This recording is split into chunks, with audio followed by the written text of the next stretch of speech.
जब तक तोड़ेंगे नहीं तब तक छोड़ेंगे नहीं, बहुते बड़ा दंगल चलेगा रे हमारा तो। ये बड़ी ही मशहूर डायलॉग फिल्म माझी से संबंध है। और आज मैं आपके बीच एक ऐसी स्टोरी लेकर आया हूँ जो बिहार से संबंध रखने वाले द माउंटेन मैन के नाम से मशहूर दशरथ माझी के संबंध में है।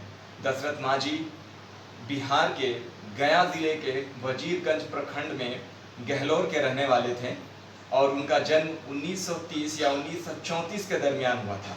इस संबंध में स्पष्ट प्रमाण नहीं मिल पाता है। जानकारों की माने तो उनका जन्म 1934 में हुआ था।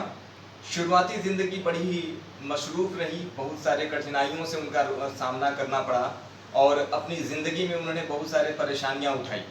अपने शुरुआती दौर में से लेके पूरी ज़िंदगी वो अपने ही गांव के मुखिया के पास मजदूरी करते रहे और खेती बाड़ी करके किसी तरीके से अपनी ज़िंदगी गुजर कर रहे थे।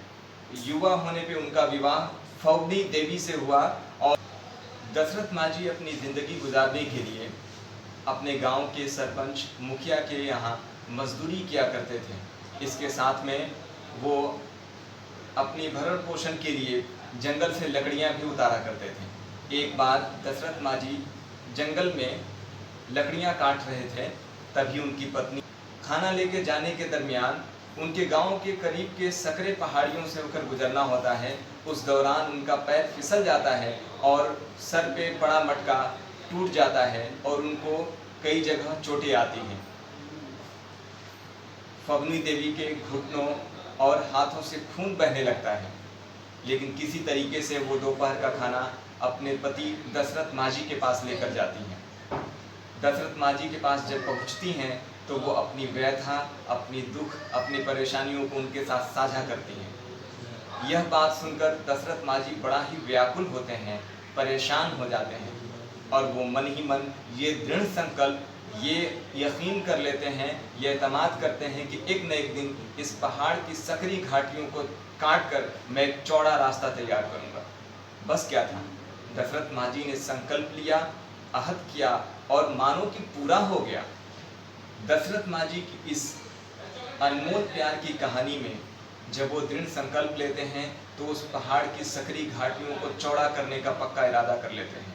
उसके बाद 22 वर्षों के अथक प्रयास, कठिन परिश्रम, जद्दोजहद के बाद 360 फुट लंबा, 30 फुट चौड़ा और 25 फुट ऊंचा ये रास्ता वहाँ तैयार कर देते हैं। लेकिन ये काम आसान नहीं था। एक लंबे जद्दोजहद के बाद ये पूरा हुआ और इसमें उनको दिवालियापन, दीवाने की तरह होना पड़ा। एक जुनून तारी हो गया। लोग जब उनके पास से गुजरते और दशरथ माझी को पत्थर तोड़ते हुए, पहाड़ को तोड़ते हुए देखते तो समझ बैठते कि ये पागल हो चुका है।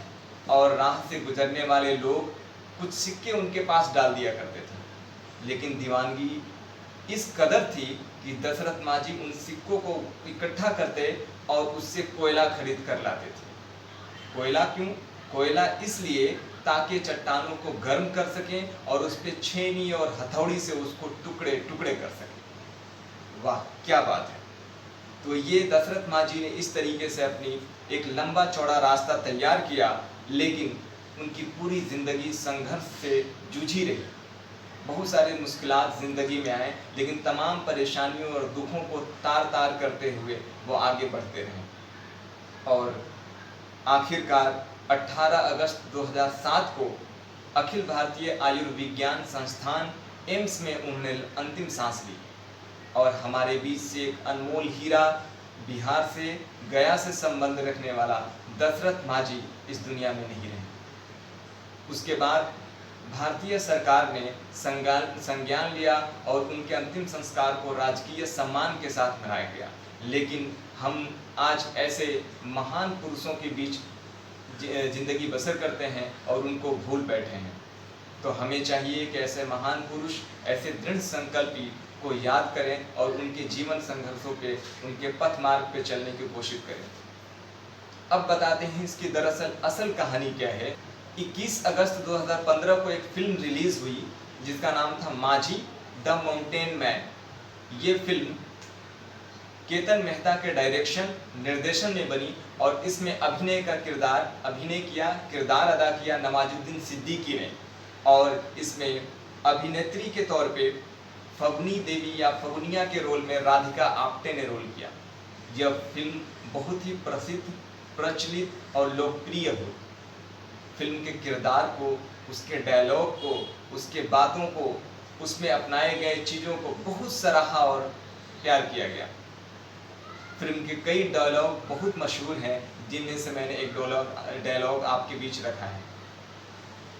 तो इस तरीके से फिल्म का असल किरदार कुछ और रहा, लेकिन उसमें कुछ चेंजेस करके फिल्म के जरिए या वास्तविक घटनाओं को चेंज करके फिल्म में दिखाया गया। जैसे फगुनिया का असल वास्तविक प्रमाण के आधार पर जानकारों की माने तो उनकी मौत नहीं हुई थी, लेकिन फिल्म में एक नए एंगल के तौर पे उसकी देहांत दिखाया गया। जब वो पहाड़ से टकराकर गिरती हैं तो उस समय फगुनी देवी की मौत हो जाती है, और तब दशरथ माझी ये संकल्प लेते हैं कि इस पहाड़ को हम टुकड़े टुकड़े कर दें। फिर भी असल चीज़ों और कहानी के हिस्से को बहुत सारी सिमिलरिटी हैं, बहुत सारी समानताएं हैं, जिसको हमें समझना और मानना पड़ेगा। तो ये कहानी आपको कैसी लगी, अपनी राय ज़रूर दीजिएगा। अब तक आपने हमारे चैनल को सब्सक्राइब नहीं किया है तो सब्सक्राइब कर लीजिए। बहुत बहुत धन्यवाद, शुक्रिया।